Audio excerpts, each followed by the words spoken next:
నమస్తే అండి రామచంద్ర గారు, నమస్కారం. ఎలా ఉన్నారు? ఇది నడిపిస్తున్నాను నేను. మ్మ్. దాదాపుగా ఒక 1 మంత్ ముందు వరకు మీరు బాగానే ఉన్నారు. సడన్ గా ఎందుకు ఇలాగా, అంటే left hand left leg paralysis stroke రావడం ఎందుకు అయింది? ఎందుకు అనే దానికి రీజన్ తెలియదు కానీ సడన్ గా అంటే నేను షూట్లో ఉన్నాను. మ్మ్. ఏంటో పొద్దునంతా బాగానే వర్క్ చేశాను కానీ మధ్యాహ్నం అయ్యేసరికి బ్రేక్ తర్వాత కాళ్ళు చేతులు వేలాడిపోతున్నాయి. ఓకే. నాకే తెలుస్తుంది తేడా వల్లని. మ్మ్. సరే బీపీ ఏదైనా లో అయిందేమో అని మజ్జిగ అన్ని తాగాను కానీ ప్రయోజనలేకపోయింది. మ్మ్. నడవలేకపోతున్నాను నేను.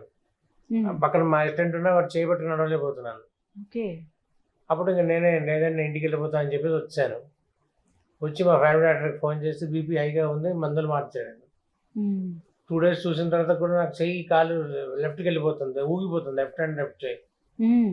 అప్పుడు ఇంకా వేరే డాక్టర్ పరిచయం అయ్యారు 1 year ఆయనకు ఫోన్ చేస్తే ఆయన వచ్చి వాసవి హాస్పిటల్కి మ్మ్. వెళ్ళగానే ఆయన కన్ఫర్మ్ చేశారు పారాలసిస్ స్ట్రోక్ అంటే. ఓకే. అది మ్మ్. అది 29th July జరిగింది.